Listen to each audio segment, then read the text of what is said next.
Welcome to the Southeastern Bowhunter Podcast. This is the Southeastern Bowhunter Podcast. Another episode of Southeastern Bowhunter Podcast. In this episode, we're going to have Zakk Plocica from Extreme Outfitters on here to pretty much talk about everything relating to shops, some of the stuff that's happening in the archery world right now, the deer hunting world, and we're going to get a little bit of a background on who Zakk is. So it's going to be a really good episode. Look, I'm really excited to have all of you guys out at the bow shoot next month. July 11th, 9 a.m., Charlie Elliott Archery Range. Dude, it's gonna be such a good time. We've got the bow giveaway, we've got a lone wolf giveaway, we've got boutique stuff, Osseo. I think Moultrie is getting involved. I know the Scrape Doctor stuff's happening. Catalyst is already here. Dude, just awesome stuff. So still working on trying to get the giveaway stuff set up. I know Ace Hardware is getting involved. And dude, it's just gonna be such a good time. So remember, everything's free. If you want to shoot for the bow, it's free entry to shoot for the bow. It's a 5 shots at 100 yards, and whoever gets in the 10 ring, there will be a sticker provided in the spot you need to aim at.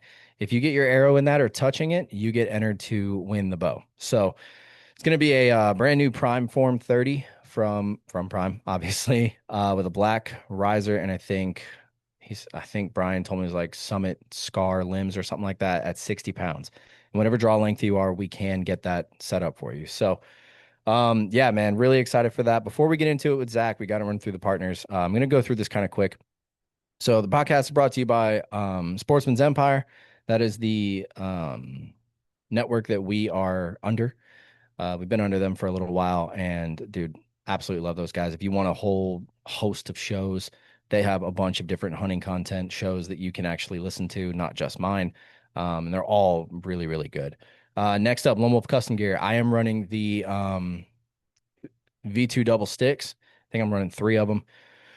And also the DeQuisto Series .75. Those stands are absolutely amazing. I've been playing with mine, getting a little bit more comfortable with, hanging them up and all that stuff because I'm a little bit out of practice since last season. And so yeah, if you guys are looking for new sticks or new stand or a package deal, head over to Lone Wolf. If you don't want to get the Quisto series stuff, they do have the cast stands, and I think they're still selling the sticks. I'm pretty sure that they are, that go with the Patriot series. So the Patriot series is just a cast system, just as good quality as I guess the DeQuisto series stuff. The only thing is you don't get as many of the I guess bells and whistles that come with the DeQuisto series stands. So my recommendation is, bite the bullet, get the DeQuisto series stuff. It's far and above things that I have used in the past, and I absolutely love it. So next up, Osseo gear. Camo that I've been running for years now. I'll be running the Leafy jacket this coming fall. Really excited about that because with how I'm changing the way that I hunt, it's going to be a huge game changer. Definitely going to break up the silhouette. And Osseo has you covered for everything. So let's see. Next up, boutique.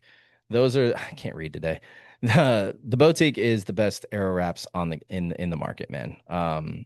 Mike can literally do anything that you need as far as custom orders. He's got like a ton of orders or not orders, but designs that he's already done. He's got shirts, hoodies, all that stuff. So if you want to make your arrows look good, head over to the boutique. Next up, G5 Outdoors. I'm going to be running the Mega Meet again this year. Might try my hand at the T2. We'll see. But the G5 Outdoors broadheads, man, I absolutely love them. So probably going to be running those for a very long time. So if you need new broadheads, go check out G5. Next up is going to be Prime Archery. My Divide 31 is absolutely smoking right now. The Divide series is a great series of bows. It's 8 different models. So if you guys are looking at new bows, I mean, we've got, let's see, it is June, what's today's date? The 15th. So deer season's in 2 months, I think, 3 months. Not a lot of time. So if you haven't gotten your new bow yet, I highly recommend that you do. If you're shooting a Prime already, you know how good it is. But if you guys are looking at new bows, check out your local shop or head over to Ace Hardware and Social Circle and go shoot some of the Primes they have. Let's see. Oh, and remember, nothing aims like a prime. Sorry. Let's see. Next up, dialed archery. My proof is amazing. The 1776 version is, I think, already dropping or will drop soon. That is the 250th anniversary of America version that the small batch drop that dialed is dropping. Super sick stuff. Um, Look, best bow sights that I've ever used. Let's see. Next up, Moultrie. Cell cameras are working great. Been getting a lot of pretty decent bucks on camera. I think this year is going to be a really, really good season for all of us, especially down in the south where we had that huge mass crop of acorns last year. These bucks are really starting to show out, and it's very early still. So the Moultries are working hard. They're doing their thing. Bow hunting league. If you want to be a state sponsor, it's $100 a year. We signed up again this year, so we will be on the shirts that everybody will get when you kill a buck. So if you want to be a state sponsor, especially if you're in Georgia, either reach out to me or go check out the website and tell them that we sent you. It helps us a lot. It helps them a lot. And you get a lot of the perks that come with it. Next up, scrape doctor. So I actually started my scrapes already. Been seeing a little bit, here and there. We've had a very, very heavy rain, so I may have to go refresh it. We'll see. But James has got some stuff now, not only just scrape magic, but he's got, I think it's like Doe in Estrus X or something like that. And then he's also got a new bead system that I'm going to actually be trying this year. It's going to be really, really interesting to see what happens with that. So, yeah, if all your scrape needs, head over to the Scrape Doctor. Next up, Victory Archery. I'm running the HLRs. Absolutely love those arrows. Catalyst Archery. Those are going to be affordable stabilizers that are still extremely high quality. I love them. Changed how I shoot, honestly. So if you guys need some new stabilizers for your bows, head over to Catalyst and check out what he's got. It's not just stabilizers. He's got little add-ons and stuff here and there for bows. Yeah, dude, I'm really stoked to see what he comes up with because Brian tells me stuff all the time and he's like, man, I want to try this. And then 2 weeks later, he's got a prototype. So it's going to be really cool to see what he comes up with. And last but not least is Unbound Archery. Sorry. Yeah, Unbound Archery. Those are the strings that I run. I love them. You don't have to wax them. The quality is there, just as good as any other string that you're going to be shooting. In my opinion, they're better. And Nick can do pretty much any color that you want for any bow that you've got. So thank you to all the partners, for all of you that are actually listening to this intro. If you want to save some money and get some of these products that I personally use, that I personally believe in, all of the websites are in the description below. It's got all the discount codes that I've been given for those. Make sure you use those. Okay. If for whatever reason you can't find it, but you want to use some of this stuff, text me, hit me up on the socials, and I will give you the code. But it's listed there in the webs or in the episode description. So before we get into it with Zakk, man, the Lord has been working.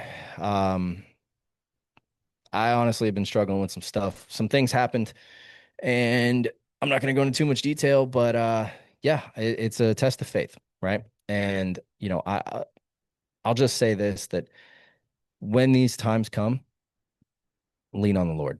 That's the only thing I know how to do. And I've been looking for clarity and guidance, and He's been giving it. However hard it might be, the truth is in the Word, right? That is, you can't argue that. And even in the times where I'm struggling with stuff, where I've got questions or I feel like I'm not enough, I mean, I always go back to the Word, and it continues to tell me Jesus paid it all, right? Um, it's outlined in the Bible how we should live our lives, and none of us are perfect, right? Like the we were reading Galatians last week, and in Galatians, the whole book pretty much sums up that you know us as humans, we want to feel like we need to earn our way, right? That we need to go to the law, is what they call it in Galatians, which is the old law, which is basically the Lord made the law and gave us the law to show us what sin is, and to show us that we need Him, because all of us fall to a certain type of sin, or maybe multiple, or whatever. All fall short of the glory of God, right? So the law was made for us to be able to know that what we were doing was wrong. But then Jesus came, and he made us no longer under the law. And that doesn't mean that you can keep doing the things you used to do. What it means is the law was made so that we could know why Jesus had to come. And it's amazing what Galatians teaches, honestly. That just it's just faith. We're saved by grace through faith, and that's it. That's all it is. So if you are someone who's listening to this and you maybe have been thinking, I've heard a lot about Jesus. I've heard a lot about this. I really like what some of my Christian friends are doing. I like how they've changed or whatever. Open a Bible. See what God's got for you because I I've been reading mine a lot more. Now, not as much as I should, but I've definitely been reading it a lot more and the things that he's got in there for me, it's so funny how it works that like it just clicks, right? Um and Jesus is there. He's waiting for you to come to him and just say, Lord, I need you. And once you do that, everything changes, right? Doesn't mean life's going to be all sunshine and flowers. Like that's not what it is. But just like I'm struggling with stuff right now, and so, in some ways not knowing which route to go and all that other stuff, I can go to him and he will answer. He answers every time.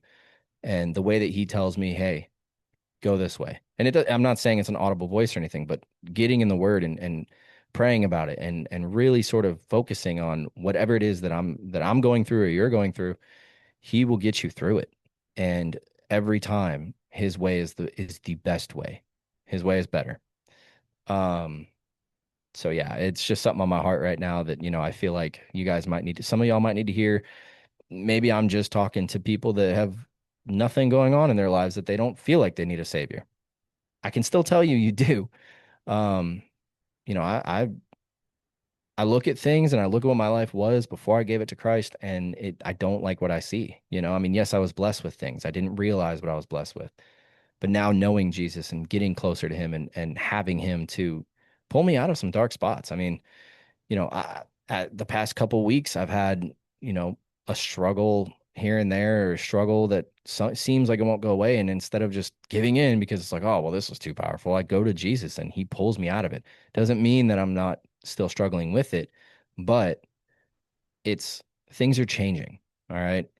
I've seen the fruits of what's changing, and I it just strengthens my faith. And I really want that for all of you. When our time is up here, I want to see every single one of you that's listening in heaven. And some of you I'll never meet, but if I get to meet you in heaven, you can tell me all about it, and I would be ecstatic. Because that's the God. Our purpose is to preach the gospel. It's to share what Jesus did so that all can be saved. Realistically, there's going to be people that listen and they don't roll with it. They don't want to hear it. And that's between them and the Lord. But my job, aside from providing this podcast and talking about deer and hunting and the stuff that we love, my true job is to try and bring as many people to Christ as possible. And it's nothing on me. I want none of that um, praise, right? I don't want that. It's all the Lord. Everything that I'm saying right now from the Lord. It's there in the book. You can read it yourself. So yeah, preacher moment. Really sorry about that. Actually, you know what? I'm not sorry, but that was my preacher moment. If you don't know who Jesus is, I highly recommend that you get to know who he is, because he's waiting for you and he's got something so much better for you than what you currently have. However hard it might be to go through it. At the end of the tunnel, God's always got something better. So yeah, that's the intro. Zakk is waiting on us. Thank you guys for listening. If you want to watch this on the YouTube channel, head over to YouTube, type in Southeastern Bowhunter Podcast. You'll find it. We are going to be filming some hunts this year. Got a lot of prospective hunts that I'm excited for. A lot of doors opened. Very thankful for that. And yeah, man, look, enough of me rambling. Let's get into it with Zakk Plocica from Extreme Outfitters. Oh, we got Mr. Zakk Plocica here from Extreme Outfitters. I'm sure a lot of you archery nuts out there have seen his videos where they do a bunch of bow reviews. They cover pretty much everything archery related. I found you guys maybe a couple years ago, and I think the first video I saw was y'all shooting like an 80-pound prime or 80-pound something. And because I was thinking about getting one, and I didn't end up getting one. I got a 70-pound instead. But the quality of y'all's videos and the info that you guys put out, it's awesome. And then the podcast is awesome. So, dude, first off, thank you for coming on.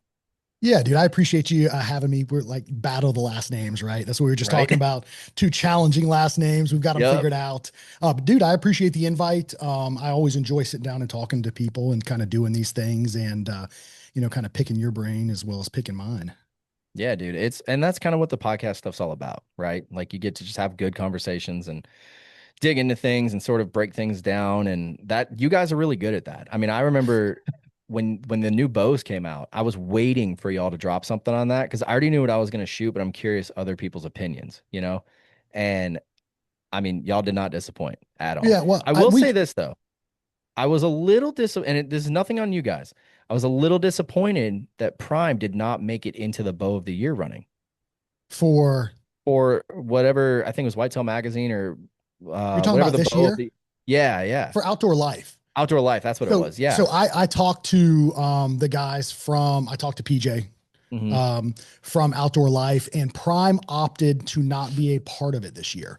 So, Oh, so it was not Outdoors Life's decision. So, what Outdoor Life, from what my understanding is, what Outdoor Life does is they reach out to the manufacturers. The manufacturers send the bows that they want to send to be reviewed, yeah. and it's up to them. And Prime elected to not be a part of the 2026 Bow of the Year um, testing, from what I was Hmm. told, because I had some similar questions about it too, right? I was like, one, my major question was like, why did they use the Bowtech, the short bow, the 30-inch bow versus the 33? Because Yeah. every other bow in the testing was a 33 to like 35-inch bow, I believe, but it Yeah. was based off the manufacturer. So Outdoor Life just puts it out there. The manufacturers send the bows and then they test them and review them. Got it. I did not know that. I I didn't was gonna either. call Brian and be like, "Hey, what happened?" Because it's like, dude, I mean, I shoot it, the 31, and I love it, right? And it's You shoot like, the Divide yeah, with the 6 or the 7-inch brace height. 7. Okay, yeah, dude. So their bows, I think they did a fantastic job this year. And Prime does something really cool. I think that's pretty unique at the Total Archery Challenge events. I don't know if you've been to one or not.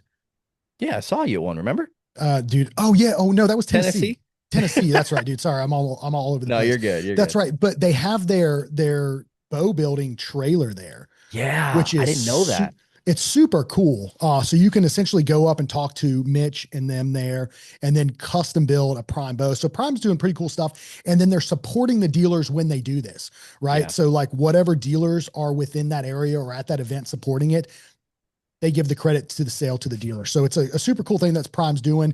And then their bows this year, I think, are fantastic. In particular, for me, I like the Divide with the 6-inch, the Divide 33 with the 6-inch brace height. I just think it Yeah. it bangs. It shoots really well. Yeah, so what's bad is every year, right? And I think I've been working with Prime now for like 2 years, right? Hmm. And love the form. Brian told me about the divides and all that other stuff. So I go to the local shop up here and I'm like, hey, let me shoot the 33 and the 31. What's bad is I think I got so comfortable with the form, 34, 6 1/4 inch brace, and then I grabbed the 31 and the 33 at 6 inch. And I'm like, dude, why is this stiffer? Because to me, it felt like it was a stiffer draw. I wasn't used to that. Yeah. And I didn't want to potentially whatever bow I went with this year. I didn't want to be like 32 degrees wind, try to draw back, and then I can't. Right. So I went with the 7. Honestly, freaking amazing. But then the one thing going from a 34 to a 31, and I kind of wished that I would have gone 33 instead because I struggled for like a month with the 31 to get it to be accurate. I mean, I'd be drawing back and like, I'd be sort of swaying a little bit. And it took a while to get used to. But then what was crazy is we went to TAC in Tennessee. I Hmm. was like not feeling good at all. I don't know what the deal was, but dude, I went out there and it shot amazing. And so I Yeah. immediately was like, well, I guess I got used to this thing because I broke an arrow, not lost an arrow. So it was, I don't know, whatever Prime's doing, it fantastic. Yeah, I So think they've done a really good job. They've got some really good options. And that's the thing that's kind of unique about them, right? Is the options that you get from them. So you've got 31, 33, 35, 6 or 7-inch brace height. So you've got all these options to really accommodate the individual based off their goals, right? Are they hunting? Are they shooting total archery events? Are they yep. shooting 3D? They're doing a mix. You can kind of really choose. And I noticed for me going from one bow to the next, like it does take a little bit of time for me to adjust. I know a lot of guys that can just pick up a bow and just pound with it. Yeah. And I'm not that guy. Yeah, It me takes me a neither. little bit of effort. But it's something I've been working on and it comes down to, I think, shot process and all of these other things. But it's something that I definitely have to work on because so I just got back from Pennsylvania and for the total archery event there, we shot Yeah. Tennessee. Tennessee was great. Then we went and shot total archery challenge in Pennsylvania, Seven Springs, and I just had a really bad go at it. And I've never struggled really to shoot a bow Yeah. like I did there. And there was a couple big takeaways. There was a lot of uphill stuff, and my draw length I noticed was just that it was end up being a half inch longer. I set it on the mod wrong, right? I set it at the letter that I chose was not the right letter that corresponded with the draw length. So I set it at 29 inches. I'm 28 and a half inches. Well, going to that event, the bow was out of spec a little bit. I didn't recheck it before I went, as I should have, but things get overlooked when you're running a shop, right? Our stuff I would always say you're comes a busy second. guy. Yeah, so we're busy. So I overlooked the little things that we always tell people don't overlook. And I did that. And I just couldn't figure out why I could not get the bow to shoot uphill. Obviously, there's technique issues and errors on my end, but the bow just felt off and I just wasn't comfortable with it for some reason. And I brought it back to the shop and I broke it all down and I put it on the draw board and I checked the actual draw length. It was measuring 29 and a quarter. So the bow was out of spec. It had lost 6 pounds. So the draw length extended a little bit and I had it on the wrong letter. So it was a mess. So I came Yeah. back, I stripped the bow down, I rebuilt the bow, retuned it, reset it up. And I changed the let off. I always shot 85%. And, I talked to some people, I changed the holding weight. I went down to 75%. So I'm holding like 14 pounds now and just really went through and rethought everything about my bow setup. Yeah. And the last few days that I've been shooting, everything has felt like it's come back together. So, it was a disaster of an event, but it was good. It was eye opening for me. So I needed Yeah. that. It I was a mean, you gut had fun, check. right? Absolutely. Oh, dude, always, man. We Okay. shot Well, with there you go. Dan from Elk Shape. Oh, We, dude, that's sick. we shot and I shot with Cody from Easton on the prime course. And it was just a challenging course as it was. Yeah. And then, I shot with all my guys. We went and shot RMEF and, Pennsylvania is like my favorite event to go to. I've heard it's a lot of fun. And I actually It is watched huge. Chris B's video where he had the Be Real course. Yeah, And I was watching that like, God, I wish I could have been there for that. Because I dude. like I'll say this. We shot the Jack Links course and it shot wise didn't really feel that challenged. And I'm Okay. not saying that to brag at all. It's just like Right. I like a long distance shot. I think the longest shot was like 72, 75 yards or something. Yeah. So it's a little more tame. Yeah, but I will say the course itself, getting to every target, kicked my butt. I mean, Dude, I my heard. God, Yeah, I it heard it was was rough. horrible. Yeah, they had like a 650-foot elevation change, and me and my wife went, and like we're not out of shape, but we were Right. struggling. We had to take a break because I'm like, dude, I just can't. I mean, you put a 200-inch muley in front of me, I'll do it. Yeah. It might be the last thing I ever do, but I'll do it.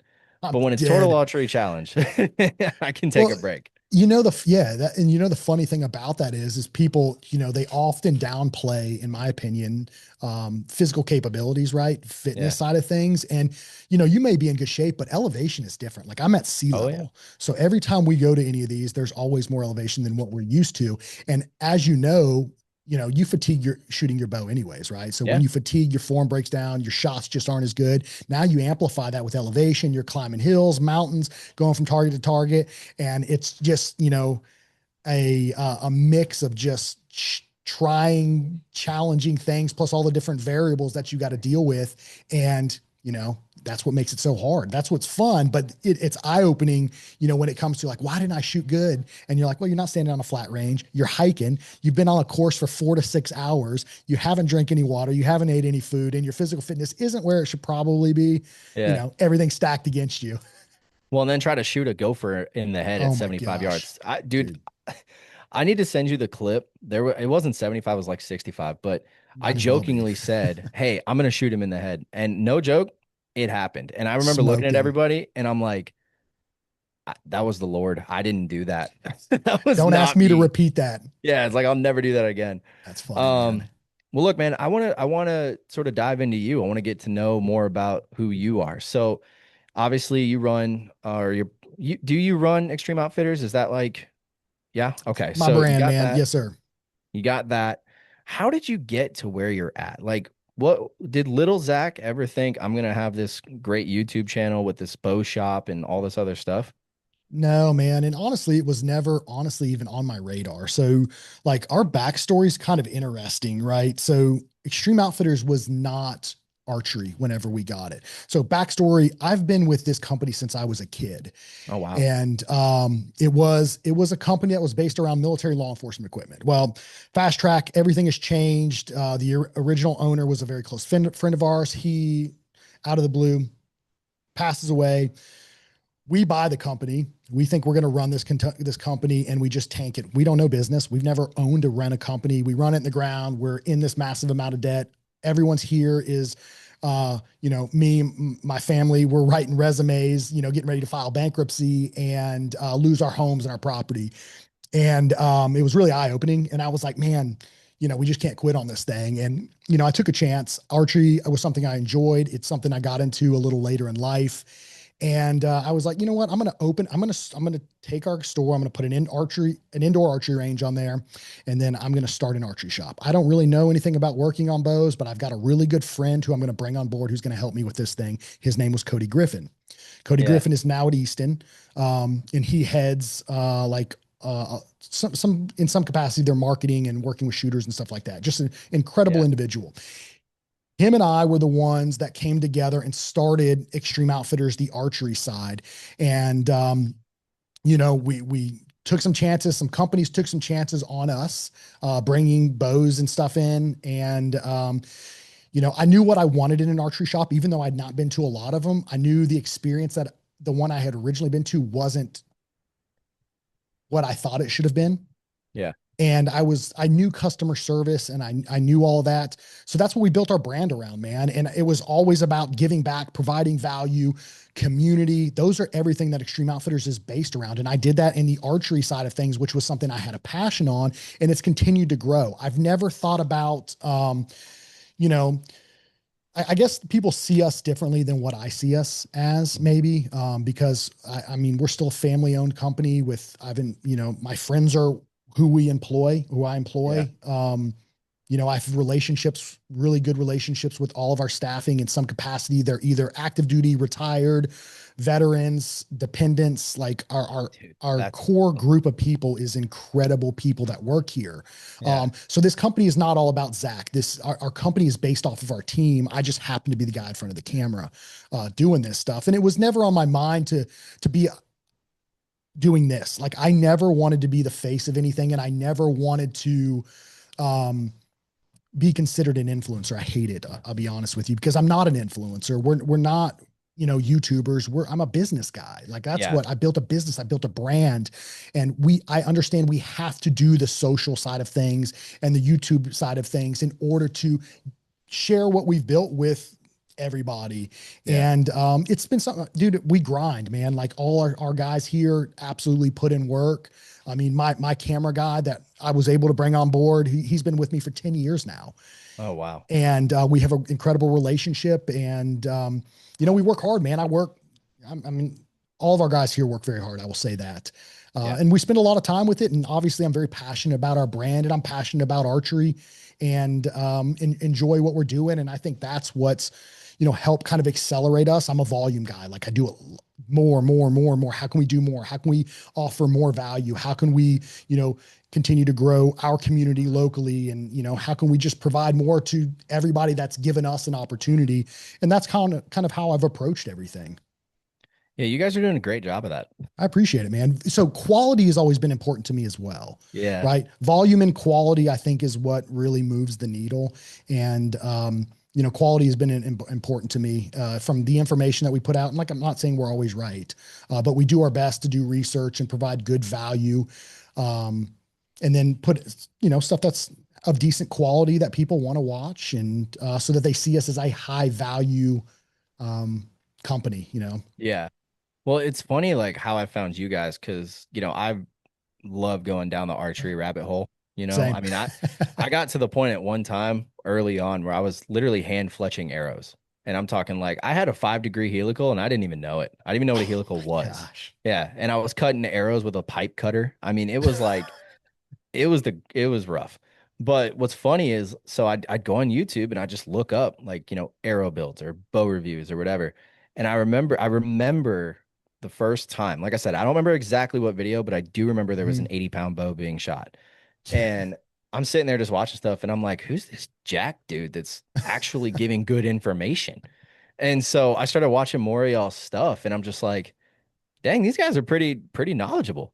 And what I think comes out through y'all's content is you can tell you're not there's no arrogance, there's no, you know, look at me, I'm the center guy. It's Yeah. archery, it's information, it's all honest and it's good information. And So, I've had bad experiences at shops, you know, and yes. to see what you guys do. I've never been to your shop. I've met you once, and I can Mhm. already tell that if I went to your shop and was like, "Hey, Zakk, help me," you do what you would need to do, and you teach me along the way. And it's very Yeah, hard to find that. it is. I find that kind of interesting, right? That's been the goal with our channels and the platforms we use is to help people because Yeah, not everybody has access to what we've built. Right. That's one thing about the archery community. I've talked to manufacturers and the dealer network continues to shrink and become smaller and smaller. And not everybody has access to a good shop, but they do have access yeah, to the internet and, finding information and, doing it self. If you look at the direction bows are going at this point, anybody at this point that's halfway into archery, if you spend enough time watching, reading, learning, you can tune your own bow at this point with minimal equipment now. Is kind of the yeah. trend that we see going. And we've wanted to be a part of that and basically share our experiences to the public and provide information and help people be able to enjoy archery and do things themselves because whenever you do things yourself you tend to appreciate it a little bit more and you get further in the rabbit hole. And I think what has happened with some old school ideas is we see kind of like gatekeeping, right? People like shops almost fear the end user knowing how to do things. And I don't think it's a good approach because the shop is always going to be needed. Yeah. But what's wrong with providing information for guys to be able to do it themselves? I just don't see an issue with it. It's something, it's kind of how we got into it. So we want to be able to provide that information. And we are, I will say this wholeheartedly, we are the most down to earth individuals you will probably meet. And I always find it very humbling that anyone, one, supports our business and then wants to come up and talk to me because at the end of the day, I'm just a dude with a camera who has a passion Yeah. for archery, just like you and just like everybody else walking through these events. So it's always been important to me to be approachable, be helpful, and then to listen to people because there's a lot of people out there that have a lot of great things to say and share their experiences to me. And I learn a lot from everyone that we interact with. And so do our guys. Like if you talk to any of our guys, they are hilarious. Like Yeah. they're just good dudes that just want to help and just generally share the same passion as everybody else. So I'm going to tell you a story that goes along these lines. And I honestly forgot about it up until just now. TAC, not this past year, but the year before. So 25.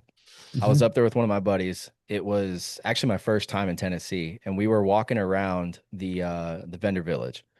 And I'd already been watching y'all's stuff, right? And it was kind of one of those moments where it was like, I don't, I still, I feel the same way, right? Like if someone comes up and like, hey man, listen to the podcast, it's great. I almost feel weird about it. I'm like, oh wait, you Doesn't it listen? make you feel strange? Yeah. I'm like, dude, I'm so sorry. Like, That's my yeah, same thing, man. It's like, ugh, yeah. But what was thank you. funny is I was at the boning booth and, I remember seeing y'all's booth and I told my buddy Josh, I was like, oh, dude, look, it's the Extreme Outfitters guys. He goes, oh, let's go talk to him. I was like, I'm a little scared, honestly. I was like, I don't want to say something stupid and all that stuff. So I legitimately was a little scared to come up and talk to y'all just out of the mere fact of like, I didn't, I didn't know the extent or the content, I guess, if that makes sense. Like the way that you guys come through the content now after watching it and me being like, okay, look, everybody in this industry is just another person. You know what I'm That's saying? it, man. There's no point in being scared. And if I say something stupid, I say something stupid, right? But it was funny to me because I'm like, why was I apprehensive? Go up and say Yeah. something. Say what's up, you know? So I'm So I'm the same way, man. I mean, like, because like it's, we go there, we're just another dude that yeah, happens to be there, that just is in the same place, that has a passion for the same thing. And I think ego, I kind of see it with, some people, more than others, that think they're more than what they are. At the end of the day, yeah, you're a dude that shoots a bow. Like, let's be yep. real. Like, check yourself. You're a dude that Well, shoots a bow, and okay. You're good at it. There's no yeah. reason that there should be any arrogance that comes along with it. Because at the end of the day, you're just a dude that shoots a bow. It's I fun. think I the love most it. humbling thing that I've experienced and what probably got me out of that whole like being afraid to talk to someone or feeling nervous or whatever is last year I had or was it last maybe, yeah, it had to be last year.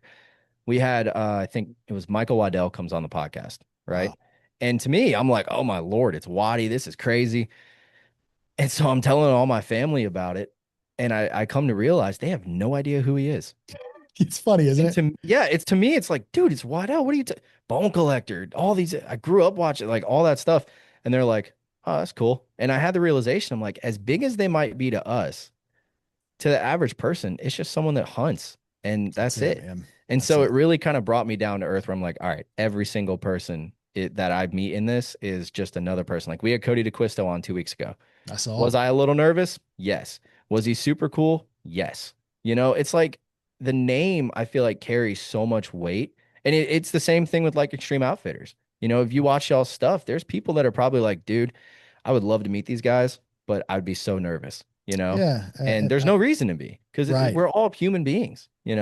That's So literally it, man. it's just crazy to me, man. It really Yeah. is. People really get hung up on things too. And I do understand how it is easy when you have influence on something to develop that. And I think that's why it's always important that you check yourself, Yep. and you have to keep yourself in check, because there's so many people that do kind of, get carried away with it and think they have more influence than what they really do. Hmm. Um, we're all here doing the same thing, and the community has to come together in order to support each other, because the last thing you want is any division amongst what we're already doing, right? Especially the hunting industry as a whole, right? There's so much, I'm a this part of this group or that group or this group. And, we create this division that's already, got enough negativity out there that, it's just it doesn't help anybody. And at the end of the day, like I said, you're just shooting a bow, man. Help everybody out. Realize that everybody's just trying to do the same thing. And if they look up to you, you should appreciate that and give them the time of day and the respect. I completely agree. Now, talking about division. Oh boy. There's going to be, I'm not doing this because everyone's talking about it. I am genuinely asking, but have you noticed a trend lately in the crossbow versus compound or crossbow versus vertical archery debate? Dude, I've watched this, and it's a conversation that just goes in a circle, man. Yeah, what is going on? So and I think it comes down to perspective, right? You Mhm. have to have perspective from where everybody comes from. We're all different. We all have different interests. We all have different hobbies, all have different things we enjoy. And, I see people walking around with, so I pride myself in my company of being professional, Mhm. right? Kids can watch us, families can watch us. Anybody can come up and talk to us. There will never be any foul language, any vulgar language, um, anything like that. And I'll never talk negatively about another individual, another company, or anything like that, because Yeah. at the end of the day, we're all just trying to do our thing, and we're doing it the best we can to navigate and whatnot. And, I see, crossbows are gay. I see this, and I don't think that's good for the industry personally. I don't, Yeah. man. Like, listen, I'm a compound bow shooter through and through. I've never had an interest in crossbows. I live to shoot a vertical bow, man. Like, Yeah. that's what I thrive on. Am I the best at it? Absolutely not, but I love it. But I see everyone is trying to do the same thing, right? And this goes like, you have your traditional guys. Like, I Yep. could look at it from their perspective, like, oh man, we should have our own season. Compound bow shooters, they're cheating. It's too easy. And then you go to crossbows. It's like, where does it end, right? At the end of the Yeah. day, we're all trying to do the same thing. And I think honestly, the crossbow side of things, it gets a bad name because we notice an uptick in issues whenever the season comes. We see not all, some crossbow shooters are a little late to the game. They Yeah. just don't take it as seriously, maybe, and it gives a bad name. But we see that with vertical bows and compound bows and whatnot.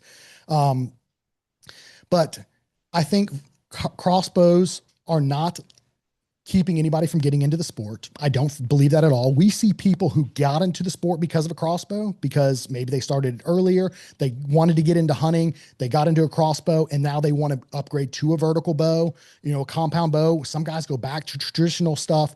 I mean, I just don't see it as a negative. I think what happens is we get this mob mentality. Oh, crossbows suck. Crossbows are gay. Vertical bows are the only way. Traditional bows are the only way.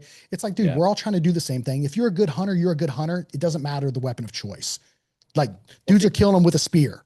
Yeah. I mean, I used to be like when I first got into hunting, because I've only been hunting now 7 years. Yeah. And so my first deer I killed with a rifle. That's all that I ever knew. I knew about bows, right? Yeah. And then just in my opinion, I've said it on here before, you know, hunting with a gun's a little too easy for me. I consider it a little too easy. That's just my own opinion. So at the time when I realized that, I was like, all right, I got two options: hunt with a crossbow or go with a vertical bow. And I went back and forth for a couple of months and I ended up getting a crossbow because it was what I was used to, right? Yeah. And Makes then sense. It's a I good hunt with that. transition. Yeah, exactly. I hunt with that and I'm like, man, again, I really want to be outside shooting, but I don't need to shoot this thing. It's set. It's perfectly fine, right? I can wait till a week before season and sight it in, and I'm good to go. So then I got a bow, and man, This is it hard. it was so hard. Like, But dude, you're a perfect example of that, right? It's like yeah, it's an entry into what we all love. yep, Like you went from rifle to crossbow to vertical bow, and now you're a passionate bow hunter. yep. Like, And dude, I've I don't shot know. traditional, and I suck at it. So I'm gonna Same, dude. I've stick got a with it. Satori hanging on my wall, not a true trad bow like some of these guys stick and string, but Yeah, I've got a Satori that I've messed with, and it requires more effort. I will give you that. It's different, but at the end of the day, who are you to judge that person for what they enjoy doing, man? yeah, Who are you, the gatekeeper of fun? I Like, agree. dude, like I let the agree. dude have their thing, man. And if anything, like us in my position, the shop owners, I think should support people. And then it gives you the ability to get them into the sport in a good light. You develop a good relationship with these customers. And then when they show an interest, because they're going to show an interest into the vertical bow side of things, you can bring them over. But you didn't right out of the gate, you didn't shun them and put a Yeah, bad taste in their mouth. And like, I hate the compound bow hunters because they're all rude and they're all yeah, saying what I do is dumb, even though I love it. And I get to do it with my kids. My grandpa shoots one. Like, who are you to tell anybody what they should and shouldn't do? As long as they're following the law, they're doing it correctly, is what it is. Now, it's up to the states when we talk about seasons. Like, yeah, that's up to them. But we can have this conversation over and over again, and it doesn't get us anywhere. yeah. I mean, I've I'm got a gonna get I'm guy. gonna get hated on this really bad, just so you Oh, know. I will too. It's fine. I bring it on. I got a guy at church that, we were talking and he hunts and stuff. And I told him I've got a bow shoot coming up next month, right? It's our fourth one. I've literally posted on Facebook, hey, I don't care what you shoot. If Mhm. it's a piece of archery equipment, I did put that in quotes, but a piece of archery equipment, trad, compound, crossbow, I don't care. Right. Bring it. And he was all like, man, are you sure I can bring him? Like, dude, I don't care if you bring it. We've had crossbows there before. Like, just come on, have a good time. And I will tell you one humbling thing though, and I I don't know how this is going to come off, but when I started shooting a vertical bow, right? Um, it took me quite a while to be pretty decent at 30. Same. So I get my wife into it a few months ago. She is shooting my Girls are always first. better. Oh, dude, listen to this. This might blow your mind. So, long story short, I had her try to shoot the bow a little bit last year, and she was shooting right-handed. It's a right-handed bow, so I was like, here, just do it this way. I messed up, made the draw length a little too long. I'm not the greatest teacher, yada yada. She ends up getting really bad string slap. So she puts it down for a while because it was bad. I mean, she has a growth on her arm now, and it's my fault. So I'm a bad husband, I guess. But so here's what happens. So we go, she gets this for my birthday back in March, she got a archery class for the family. Now, I don't need the class, but she did it so that we all could go shoot bows and it wouldn't just be, everyone standing around while I'm shooting mine. Right. So we go and she realizes that she is a left-handed shooter. Is she left eye dominant or is she just left-handed? I, I don't remember. She's left-handed. And what's funny Okay. is I'm left-handed too and right eye dominant, so I shoot all types of weird ways. But Yeah, yeah. um this is the crazy thing. So I say, look, if you shoot left-handed, we can get you a left-handed bow. Or if you just want to try it, you can shoot my bow left-handed, like my old one. This girl, I kid you not, 4 times shooting that bow now can be deadly at 30, shooting the bow backwards, basically. She's shooting it like Jimi Hendrix plays a guitar, Oh my gosh. and there is no peep sight. And she is deadly at 30 yards. And I look at her and I'm like, do you know how long it took for me to be able to do what you're doing? And you're 4 sessions in, and it's amazing. So I'm Yeah. like, maybe I just am not good at that. It's Now, do just we, like she's a I, natural, man. I think we see that it's pretty common. Like when we see, like when we get girls set up on bows, like Yeah. it just clicks. They're like very meticulous and they listen and they put everything into play. They do a very good Yeah. job of listening and then reenacting what you teach them, and then they're like spot on with everything. They're always better than the guys that come in. Like when we have couples come in and get bows together, the ladies always crush it right away, while the husband's like, it's almost like an ego thing. And then That's what, yeah, I was just about to ask you, do you think it's an ego thing? I Because I think it's just part. It's like natural, like human nature. Like it's like, gosh, why I'm supposed to be the one that's good at this, and she's out crushing shooting it. me. Yeah, my wife is the same way. Yeah, I told her, I was like, when we go to Tennessee next year and we shoot tack, she's gonna be shooting. I'm like, I want you to outshoot me. Because she's like, well, what are you gonna do if I'm like, I'm gonna be happy. You kidding Yeah, me? that's I was like, funny, the dude. only way I might get a little jealous is if I'm hunting a deer for a season and you go out in one sit and kill it. We might have some That's what'll problems then. happen too. I know. That's how That's it why I'm goes. like, I don't have a ground blind for a reason. But Oh, that's funny. but yeah, man, it's just crazy. Like, because I actually had a guy comment on a video or a episode a few weeks back, and I was talking about this. And I listen, I'm not holding on to it or nothing. It just sticks in my mind. But he was like, this host doesn't know anything about archery. He's trying though, but his wife needs a left-handed blah blah. And I'm like, listen, dude, if she's shooting it good, why does it matter? I know that it's Dude, a little backwards, but so what? listen, I battle this a lot because it's very difficult for me to navigate because I'll take a step back. Like like I've put my entire life in this thing we've built, right? Yeah. And it means the world to me. And we put a lot of effort into what we do and the production value and the quality of the information. And I'm not saying we're always right, but we put a lot of effort into it. And then you have these people that are behind a screen, right? That don't fully understand you as a human because you're getting small clips of me, right? Yeah. Doing something. You don't know our full background. A 30 Maybe the minute full. video that took 3 hours to film. Yeah, yeah, and Yeah. it costs a lot of money to make and Yeah. whatnot. But then you got people that come in and they comment and they say just mean things, like right, like that's one thing that I have a very hard time with, and that's why it's for me social is difficult, because it always draws out the worst people. It seems like, um, especially whenever you're going through and looking at stuff. And don't get me wrong, there's a lot of great people, and Oh we have yeah. a lot of great people that follow us and give us a lot of really great feedback. But there's some people that you just have that you see it's just these trolling accounts that Hmm. just show up time after time again. They'll comment on how you shoot your bow, or what your skill set is, or say you don't know this, that, or the other. And they really don't have any idea. They're just taking this one little clip and they're just hammering you. Yeah. And that's my biggest thing, my biggest gripe with social, man. And it's always refreshing though. Like anytime I go somewhere and we go to events and I've never had a bad interaction in person.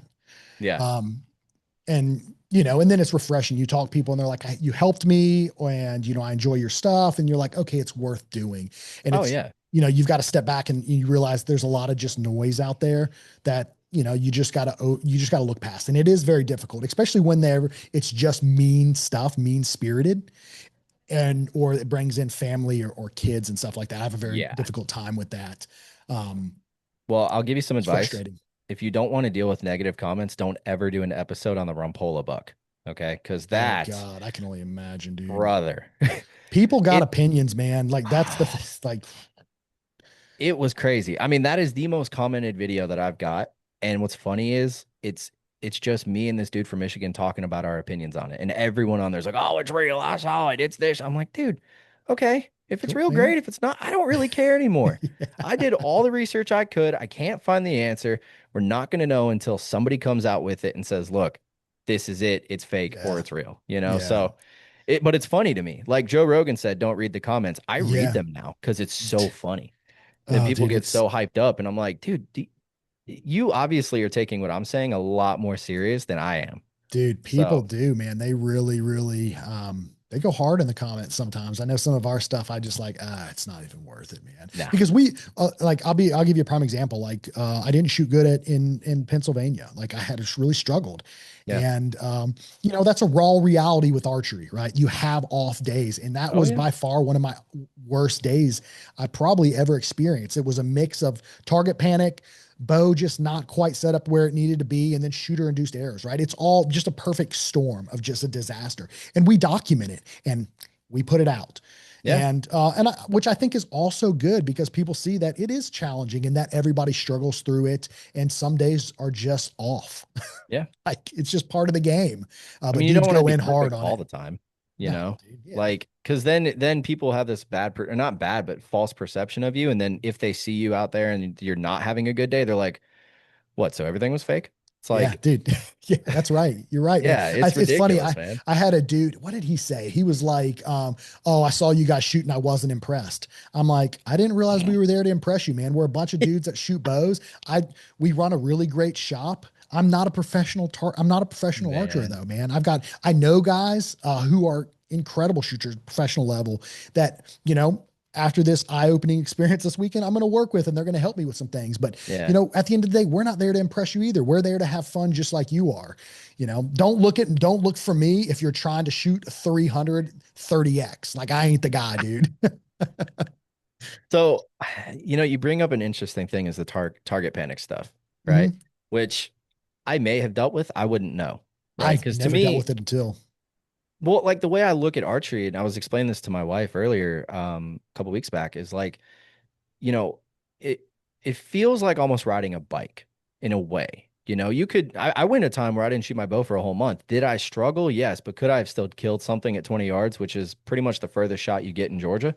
Mhm. Yes. So I'm not out here being like Levi Morgan, hitting 10 rings, 14, whatever ASA stuff they've got.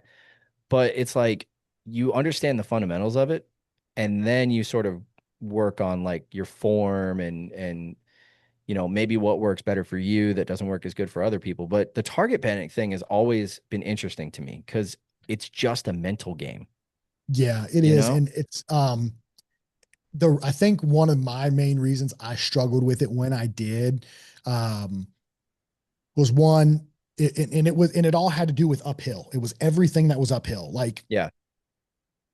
and the animal being so far away and so small, Hmm. right? Like I would get my pin on it and then I would, start to work through my shot process and I would get to my click and I just couldn't expand anymore. And then the shot wouldn't go off. And then I would fall out of my peep sight and I'd rip through it. And then I'm like, oh, great, a bad shot. Yeah. Um, so a little bit different. Now I also see which opened my eyes to target panic because I had never dealt with it before, Yeah. right? I would get my pin on that target and I just couldn't get it to stay on that target and then it would just fall apart. Now I look at it from I have a different respect for it at this point too, with the guys that step up on the line, like at Vegas or these Lancaster Classics and stuff like that, with all these dudes shooting beside of them, shooting that 20-yard three spot face or whatever they shoot, and Yeah. able to stay in that process every time, every shot, with everything going on around with them, with TV crews beside people they don't know. Like I could see how target panic could really just crush you shooting that. And then the same thing, just shooting a three spot on the flat range where you just know how perfect you need to be. And where I think it's like once you miss once or once you have one bad shot, if you're not able to clear your mind, like I could see that just being a trickle effect or a snowball effect for guys like that. Yeah. I mean, what's funny is I kind of feel like it sort of leaks into hunting too, when you've Yeah. got Oh a yeah, deer. I dude. mean, I'll be honest, I get more nervous about does than I do bucks. I don't know Interesting you say that. why. I got a buddy that's like that too. Dude, it's the weirdest thing. I've killed more does than I've killed bucks, but I struggle to draw back on them.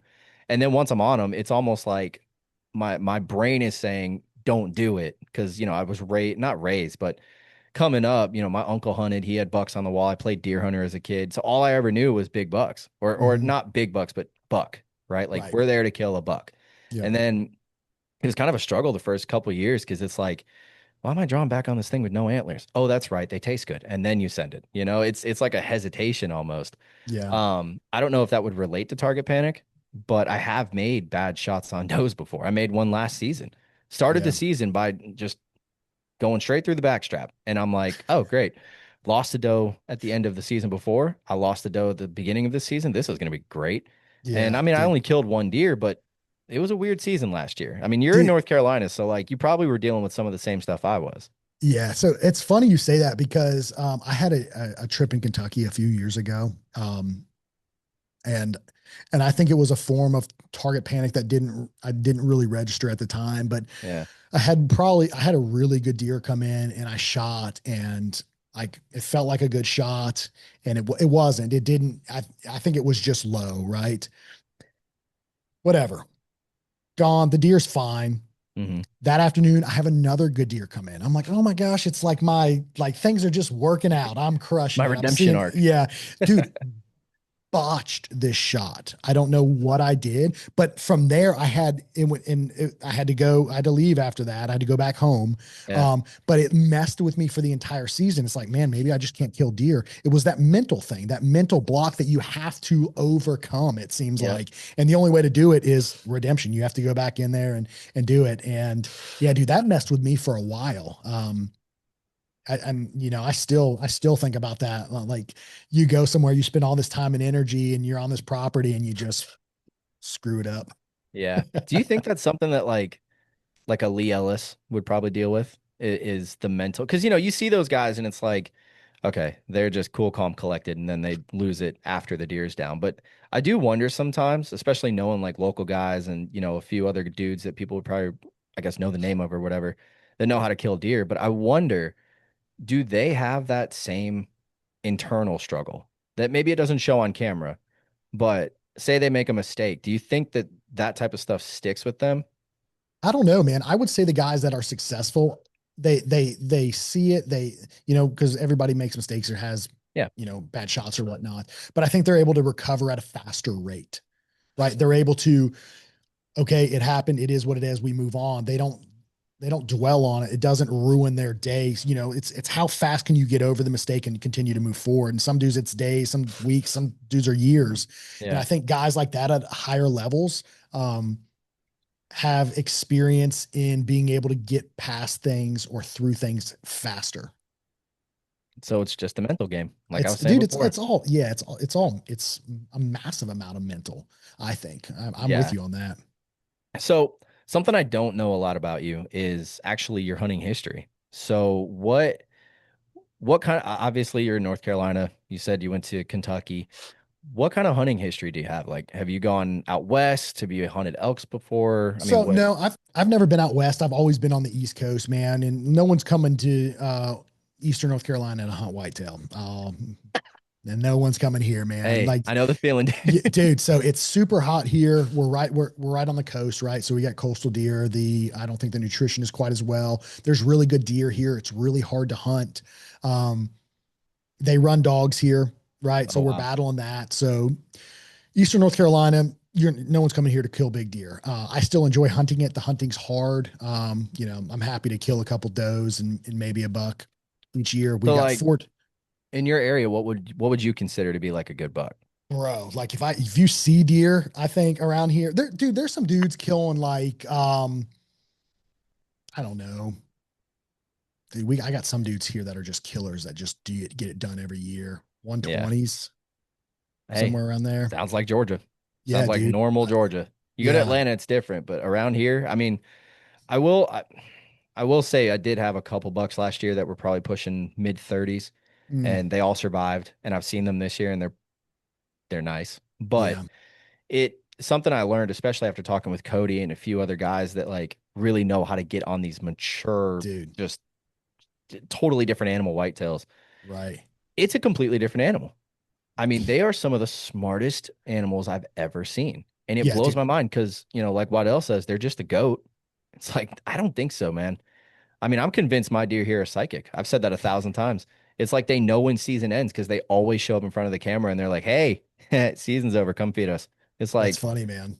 it's just I don't know, southern deer or something different. Dude, yeah, ours are like little crackheads, man. Like I think because they run dogs, like, you know, I mean, dogs get run all year around here, right? They Yeah. do trials in the off season. I mean, they're Really? running coyote. Yeah, so like game Wow. lands, whenever rifle season open up, I mean, it's a war zone out there. Dogs are running around everywhere. So I think our deer are really on edge. And don't get me wrong, like the guys you're talking about, the hunters are just like studs, man. Those guys are the guy like the hunters, right? I'm Yeah. not that guy. I know we got some local guys here that are like just killers. Like these dudes could kill, you could give them a slingshot probably, and these dudes would go out and just be successful. And a lot of these dudes are trad guys or they're shooting bows from like 15 years ago. They just get it done. They just understand the game and deer and, the way deer operate. And it's the same thing, like you said, like those deer are, it's just a different caliber. Like those are intelligent animals that you can't get away with anything on them. Yeah. Dude, I don't know. I've talked about it a million times on here about how different our deer are. They're so cagey. I mean, Yeah. I feel Okay. like they're born looking up, honestly. Like I truly believe that. Is that why Um, Cody hunts so low? well, that's why I'm starting to hunt solo because Yeah. I don't like heights. But the thing is, it does actually seem to work. I mean, I've talked with him and Zach, and the way they describe it, it's like if you can get somewhere that's not super high up, your scent cone's smaller, you can have better cover. And in Georgia, and I'm sure in North Carolina too, it's thick over here. Dude, it's so thick here. Like you So cannot get high. yeah, I mean, it's either the way I look at it is you either get 30 plus or It sounds about right. 14 max, Yeah. you know? Yeah. So, dude, so all right, I want to pick your brain a little bit. I really don't talk about this much on here, but releases, Hmm. because you guys have done some in-depth videos on releases. I saw the release in your hand and made me think of it. Oh yeah, I've been playing with this Stan Lynx. I just got it in today. I actually like So it. I've shot all, I guess all types, right? Like honestly, I feel like I'm a controlled trigger puncher.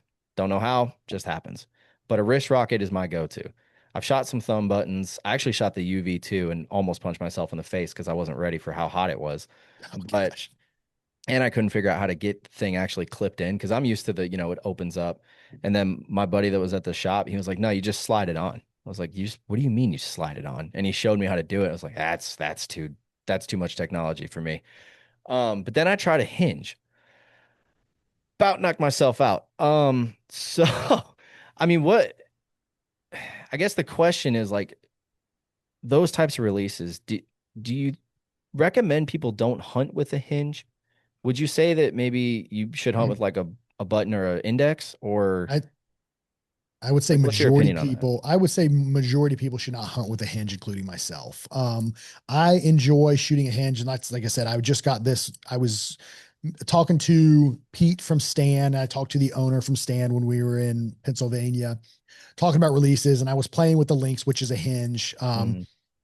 just to mess with. I think it's a great way to just really become a better shooter, more proficient shooter, shoot using proper technique, fundamentals, back tension, all of that.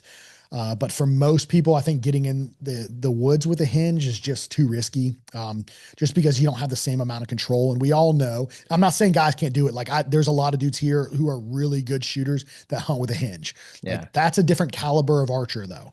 The majority of your bow hunters, I think your run of the mill bow hunters that are more so a bow hunter than an archer, like going out shooting all season. Like a wrist rocket or even a thumb button, I think is a really great option. You just can't go wrong with them. You have more control over them.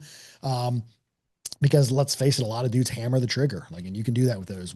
You can't do that with a hinge. And then, whenever you're standing in a tree, you're at a weird angle. Maybe you're hunting off the ground. The footing is not perfect. Mhm. Elevation is strange. I mean, all of those things with a hinge, it can be very difficult for that bow to get off, or if you move wrong, that bow just happens to go off. So I think most dudes get away with a wrist release or a thumb button. I personally shoot a thumb button. Um, I like it. I think it's very repeatable. I do Yeah. have the Stan Solex as well, which is a wrist rocket. I think it's just being proficient with whatever you use, whatever you choose to use, be good with it, shoot it a lot, use it, be comfortable with it, understand how it works. And I think that's more important than anything. But hinge, dude, like you hunt with a hinge, you're an animal, you're a beast. So, can you maybe explain to me why I ended up punching myself in the mouth? when I tried For to shoot the hinge. oh, dude, for the hinge, Yeah. yeah, whenever you're drawing the bow back. Yeah. Oh, dude, so we see this all the time. So anytime we put somebody on a hinge, we always put them on a shot trainer first. We Got it. never put them on their bow because if it's a hinge, it fires based off rotation, right? So you have to Oh, rotate this in order for the release to go off. yeah. If you put too much weight on these, your ring finger, your middle finger, as you're drawing the bow back, you rotate through, the shot goes off, and you don't get all the way to full draw. You'll knock yourself out with this thing, man. Oh yeah. I made it Yeah. about halfway on my bow and about chip my other tooth. I already got Dude, one chip tooth. I don't need a second one. So how are you supposed to do it then if you don't put pressure on your fingers you just or the too much? you just don't you don't put too much pressure on it. You have more finger for most guys on your index finger, so you'll Mhm. draw that release straight back versus rotating. As soon as you start to rotate is Oh, what causes to go off. So that you have to explains. keep that release. It's got to be set up correctly, and you'll Yeah, draw it straight back, get into anchor, and then start to pull and rotate through your shot. got it. Dude, Yeah, it because will I bust you up if you don't, oh man. yeah. Well, I called it. I was at the range with my buddies, and one of my buddies shoots a hinge, and he's shooting this dude. I don't even know how he does it. I've tried shooting his bow, and it's like 93 pounds. It's a Hoyt RX4 that he's just maxed to. I don't even know what he did to it, but he was like, "Yeah, go and try to shoot mine." I'm like, "No, no," because I can already struggle with my index. I'm not using a hinge on your 93-pound bow, so I'll Yeah. shoot mine. I'll be fine. But I did say I was like, I'm gonna punch myself. I know it. I'm so used to, my wrist moves. Yeah, I'm going to do it. I got about a quarter of the way through and right in the kisser. It was dude. it was embarrassing, but it was actually kind of funny. It Yeah, hurt dude. a lot, but It does. it was not fun. We've seen a Uh, lot of dudes do it. I've got a video, or we were shooting a long time ago with whenever Cody was here with us, yeah. and we were testing bows or releases, and one of the releases fired, dude, and we got him dropping the bow, smashing himself in the face. It's a killer picture. We looked at it again this past couple weeks ago whenever we were in TAC. Oh, It dude. was hilarious. Yeah, I'll stay away from them. I really will. Dude, I mean, there's nothing better. Like whenever so that's where I'm at right now, like becoming a better shooter. Like I've never really dove into the technical side of shooting. Like I Yeah. understand the basic shot process and all that, but really being a proficient, good shooter, I've started talking to, his name's Cooper French with PSE, and then some other guys. I talked to George Riles whenever we were up in Pennsylvania, and just, and after shooting bad, it really kind of, really rebuilt my interest like at another level with archery, like to Yeah. become more in depth and more technical. And I was talking to those guys. So I'm working through right now, kind of starting all over from the entire shot process, how I set my bow up, and looking at the target side of things just to become a more proficient and better shooter so that it carries over so that, one, I can shoot better. And then two, we can, provide more information for our customers and stuff, because the guys that are really good at it, man, like it just looks effortless. And that's Yeah. where I want to get to be, with my shooting. Cause these guys are, they're shooting these target and they don't miss, man. Like they do not Yeah. miss. It's crazy. See, starting out, I was very heavily influenced by Cam Hanes. Oh Like I yeah. used to watch all of Cam's stuff, and I even tried the thumb behind the neck thing because I'm like, that's a perfect anchor. I don't know if my hands are too small. I don't know what the deal is, but I couldn't do it. Yeah. So now I've watched myself when we video like the YouTube video we did with TAC, and in there you can see I do the whole lean forward thing. Almost it's kind of like I lean forward and take a step back and just anchor down into it, Mm-hmm. and then I just have my hand hanging there and just you know. Yep. Um, total side note. Do you know why Cooper wasn't at Tennessee Tech? Cooper French. Yeah. He was at, there was there was a 3D event going on, I think. No, Vegas was going on. Oh, okay. He, That makes he sense. was he was at Vegas. That's why he wasn't there, I think, is what was happening in Tennessee. Got it. Yeah. Dang, I was so bummed, dude. Because me and Josh, one of my good buddies who got me into hunting, he used to shoot PSC all the time. Yeah. And I've kind of been bringing him along like to tax and getting him introduced to people. Just as kind of a way, I guess, to give back for everything that I've got. Because without him, none of this would be happening, really. Yeah. No, that's awesome. And so he got to meet Cooper, and we kind of became buddies with Cooper. And then I was like, yeah, dude, I can't wait to see Cooper when we get to tack.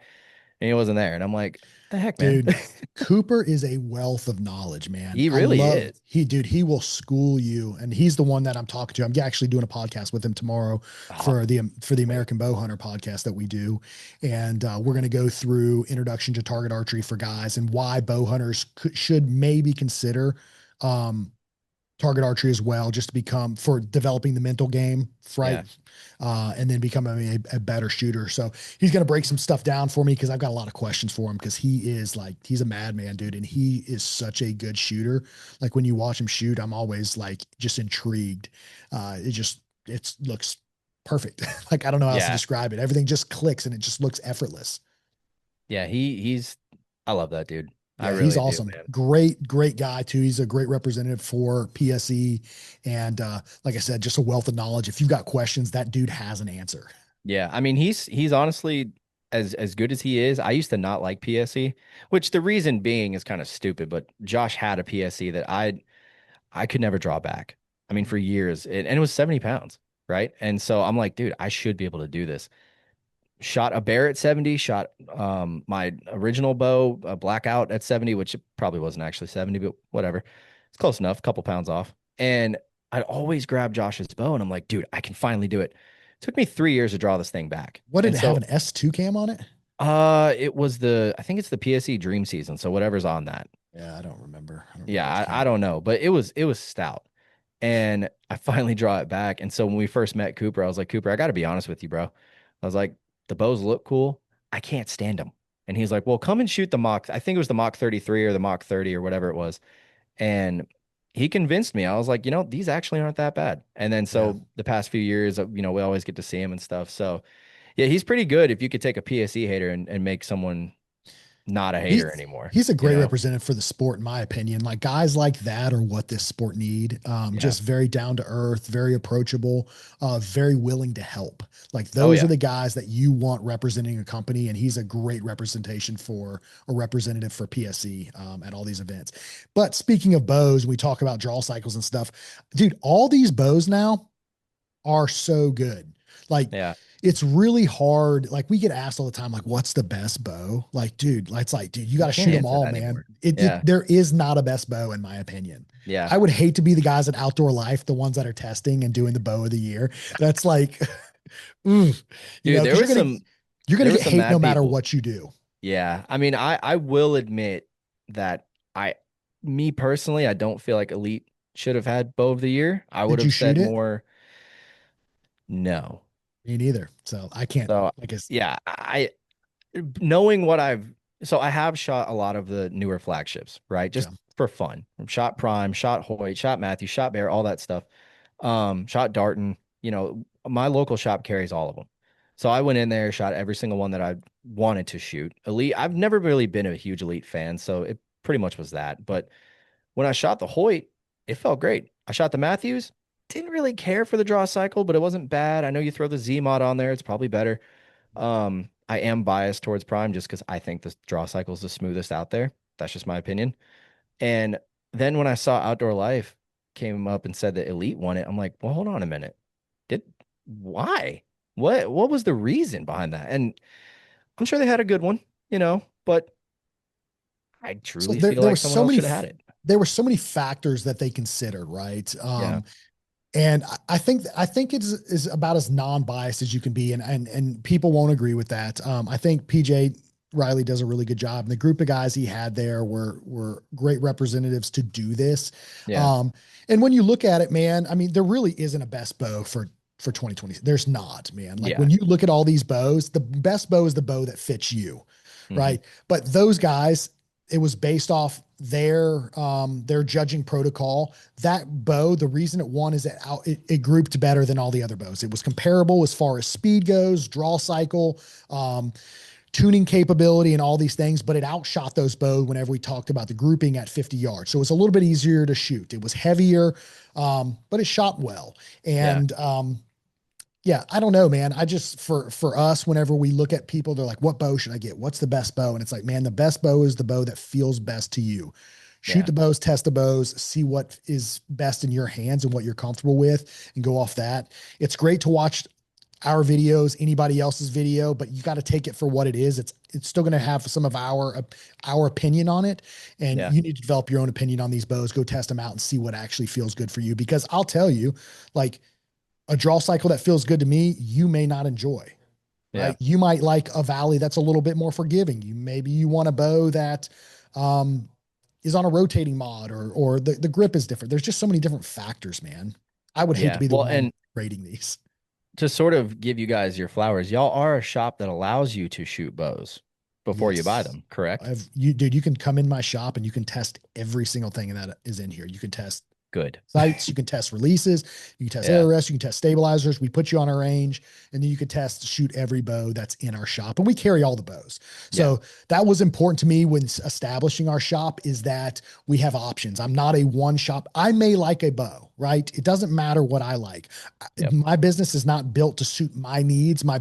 Business is built to suit the customer's needs. That's why we offer so many variations, so many options, so many bow brands, so many sight brands, because you need to find what works for you, not what I like. That's always been important to me. Options, variety, and the ability to find something that works best for you based off your needs, your capability, and what your goals are. So any shops listening, listen to what Zakk just said, Yeah, it's because that's weird. very important. Have you heard of shops that don't allow people to test bows? I know of one. I don't remember the name of it. It's somewhere in Georgia, but I do have a buddy that went in and he was doing exactly what we just said. He wanted to test them all out and they wouldn't let him shoot it. They were like, "Oh, you got to buy it first." And I told him immediately, I was like, "Don't go back there." Yeah, I was dude, like, that's "That's tough, not, man. it's just stupid, you Well, know? Like, yeah, it really is. It's tough because like you don't know until you try it. Like it's yeah, like buying a car. I'm not going to buy a car unless I test drive it. yep, Like that's part of it. I mean, that's kind of like we put like all these bows on the wall, and if you're like, I want to shoot the green one, at 70, you can shoot that one. I don't care. Like yeah, test the bow, man. Like you're more than welcome to. And as a shop, like to provide that level of customer service, like that's what you want. You want them buying something that they're comfortable with. I don't want to put you in a bow that you end up buying and then you regret because you don't like how it shoots.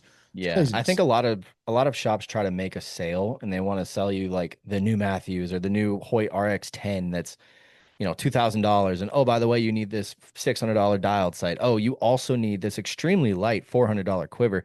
By the way, you also need these $500 to $600, stabilizer pack. And oh, arrows are going to cost you $200. We also charge $100 to build them. It's a whole thing. And they see the numbers and they're not thinking about like the person's archery experience, especially if Yeah. they're new. That's the Yeah. worst. Like Yeah. You I've really gotten got to screwed take that in. over. It's horrible. Yeah, that's So, interesting you say that, man, because I mean, as a goal, you have to assess the customer that walks in your shop, right? yep. Not everybody's a $2,500, $3,500 bow person. Like if you get somebody that's new coming into the sport, you don't want them to overspend because they may not even like it.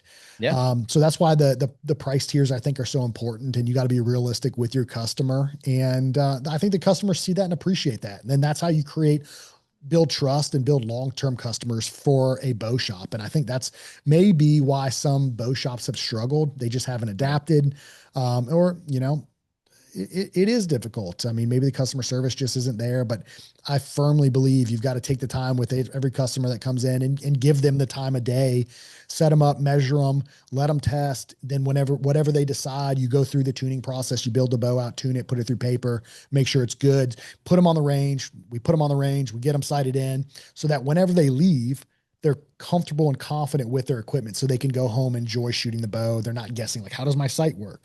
Yeah. How do I, we answer all the Been there. questions. Yeah, man. Like that's important because if you look at some of this equipment and these accessories, they're very technical. Yeah. Like, especially if you're new to archery, like a drop away rest, a whisker biscuit, a dialed sight, Yep. a slider sight, 3-pin, 5-pin, all these different things.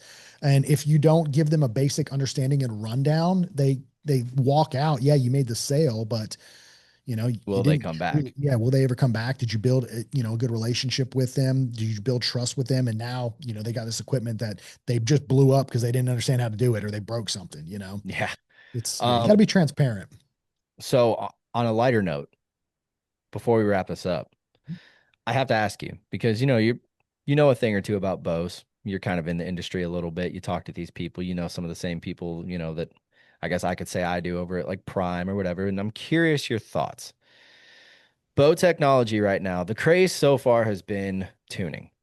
And a lot of people, pretty much everyone except two brands I can think of, have no self-tuning technology yet.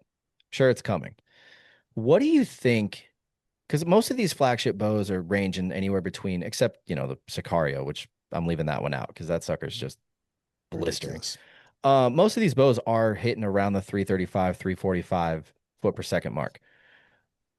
It kind of seems what I've seen, at least in the past few years, is that we're sort of capped out on speed. So what do you think is the next big like change that's going to come to bow builds, or the next technological step that we're going to be taking? I think the focus right now is, I think you're right. Like speed is like, I don't know how they're going to get much more speed out of the bow. And I don't think, the bows shoot fast, like all of them, dude. Like even the slow bows shoot well, shoot good Yeah. speeds. But I think the focus, I mean, is for a lot of these brands is the tuning side of things, man, making it simpler, making it, I mean, easier. We look at the trend with the decline of shops. People got to be able to tune these bows themselves, right? So when we look at the tuning technology, I think Bowtech does a fantastic job with their deadlock cam. I'm a huge fan of their tuning system. Yeah. Matthews system. And now, Hoyt's come out with that XTS tuning system. You've got, I mean, Darton, which is their tuning is insane. Like you don't even need to press. You don't need to press at all. Like aside from changing strings, you can do everything pressless. Yeah. So I kind of think that's the direction. As far as what else, I mean, I don't know, man. I'm always intrigued every year when these brands come out with something new, and it's a lot of times it's nothing major, but it's these little subtle things that just add to the experience of the bow. And yeah, I don't know where we're going, man, what the direction is, how we get better. I think the big thing that we have seen is the trend in the speed that you get are true speeds. Mm-hmm. And with the increase in the speed that we've got is the shootability of the platforms. Like the bows shoot faster, easier, and they're easier to shoot for most people. Yeah. And then besides just that, it's the tuning side of things. The bows, like from a shop like perspective, the rate at which we can tune a bow efficiently and faster is so much greater just within these last 3 to 5 years, which for us is huge, because if we got to spend an hour and a half tuning a bow to get it to shoot right, it's a nightmare, right? Whenever we got all these people coming through a shop. So I don't know exactly, man. It's really hard to say. My thing that I see with it is the bows are easier to shoot, the bows are easier to tune, and they offer features that just make it a better experience. As far as where we're going to be in the next couple of years, dude, I have no idea. I'm very curious myself, because every year they come out with, I'm like, what could be any better? And there's always something new that is a little bit better. Not saying you need to upgrade to it, but it is a cool feature or a cool system that makes things just a little bit better. And it's hard to look at it from year to year because it's never a massive change. But when you look at like on a 5-year basis, that's where you see those big changes, right? Whether it's a cam system, it's a tuning system, this year with the introduction of the Sicario, just how fast it shoots and how forgiving a speedbow is, like that to me is mind blowing. I still haven't shot it, but I've watched your videos on it, and I've talked with buddies that have shot it, shop guys that have shot it, and it's kind of intriguing, honestly. It makes me wonder if we could ever get to a point where we could have, because I know the efficiency of everything is getting much better. So I do wonder if big thing. Yeah, like if 5-10 years from now we're gonna have bows that are, like the Prime 7-inch brace height, but it's so efficient that you can get 350 out of it, and you don't have to be shooting 95 pounds. Right. Yeah. I don't know, man. Yeah. We've seen an increase in, what's come pretty mainstream is heavy poundage bows. And I'd like to say we'd be a part of that. We were a part of that because I've always been a heavy poundage guy, but within reason, right? Like you've got to be able to shoot these things. And I think they're so manageable now. Like when you look at like the cam systems on these bows, they're so smooth, man. Like, I was shooting some videos today for our Bow War series. I was doing the Sicario versus the new Sicario 35, and then the Sicario 35 versus the Mach 35. And I'll tell you what, man, PSE did a good job bridging the gap between the Sicario and the Mach 35, because the Sicario is still, it's a speedbow, whatever, through and through. It's a speedbow. It is short brace height. It is a less forgiving bow. It is the easiest speedbow you will ever shoot, but nonetheless, it's still a speedbow. Well, they've And then you've got the Mach 35, which is the most forgiving bow that they have. Well, they put these together. They made the Sicario 35, and it's impressive, man. I was thoroughly pleased with how well it shoots, how well it groups, and the speeds that it's putting up. They've done a good job with it. Um, Yeah, I mean, I got to see firsthand, I shot, I think it was last year, I shot the AX2 oh, dude, yeah. and it was 75 pounds and no one told me, right? So I'm thinking it's 70. Get the thing off, pull it back. It feels like 60. And I asked my buddy that was one of the techs up there, I was like, yo, check the draw length or the draw weight on this thing. Cause this feels really, really light. Put on the draw board is 75 pounds. And I looked at him like, you're telling me I just pulled that back and it didn't feel like anything. And then I shot the prime. It was 73 pounds, still felt like 60. And I'm like, dude, what is going on? Are And I you mean, shooting the even speed this year, mods? was that? Are you shooting the speed mods? No. You're shooting the standard mods. Yeah. Okay, cool. Yeah. Yeah. The speed mod thing, it's funny. You guys had a part in this. I actually was going to ask for them when I was getting this bow. And I watched a couple of the videos and the description y'all gave, how it definitely feels different. And it was, I think you said something like it's definitely stiffer. Yes. I, It's stiffer and it stacks and it dumps off. yeah, see, I don't Um, like that. I don't either. As and especially I have more of an appreciation for a lower let off. Yeah. And as I've talked to these guys, and I struggled with some of my shooting, playing with those lower let off. It just made the bow a little bit easier to shoot, and the draw cycle whenever you shoot those lower let off is just smoother as it Yeah. rolls into the back wall. The problem I had with the speed mods is you get a couple feet a second faster, nothing crazy, but it just builds and it dumps really hard. And Yeah. I don't like that because I don't want to draw and then that bow just fall into, the back wall. Yep. I mean, I shot a bear whitetail max for a year, and that's exactly what I was dealing with, even at Yeah. 80%. And Yeah. what's crazy is like that. So I still have it, and I've shot it a few times since then. And it's just weird to me how the draw cycle is so freaking stiff. And then what's funny is I shot the Alaskan Pro because that new EKO2 came out, and I really wanted to feel that. Dude, it was night and day difference. I That don't bow know what bangs. they did, but oh my Lord.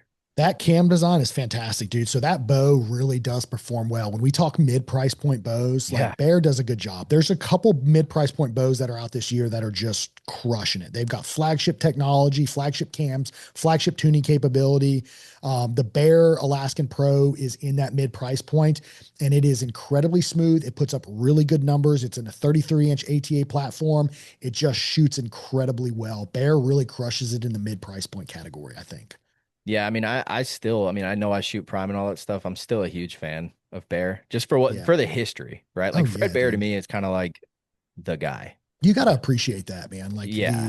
the innovation over the years, the originators, the pioneers within the industry that we're in are all important, and I think should never be forgotten or overlooked or any of that, man.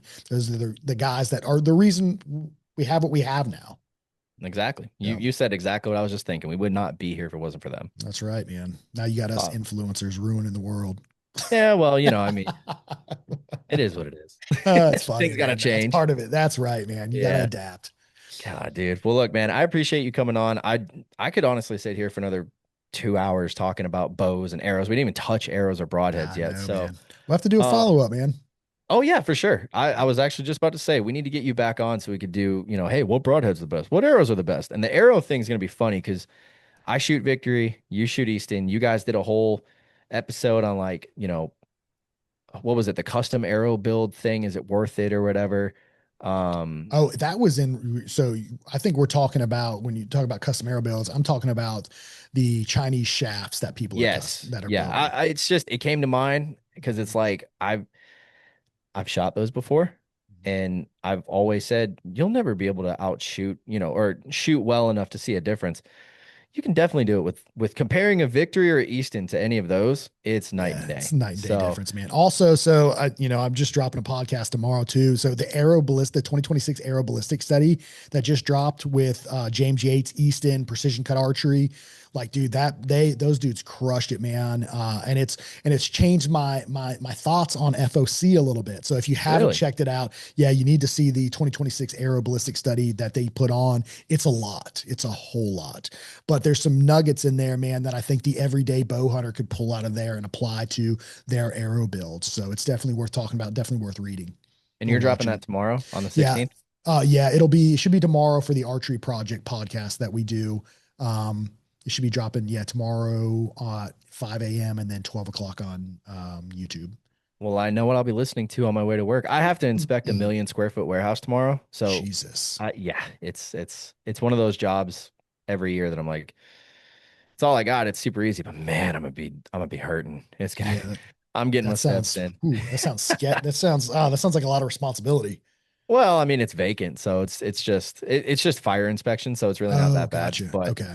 225 extinguishers I got to go look at. So it'll be fun. But I will be listening to you guys on my way there, and if the episode's long enough while I'm doing it. Yeah, So sounds good, man. awesome, dude. Well, look, why don't you go ahead and give everybody a shameless plug before we get off of here?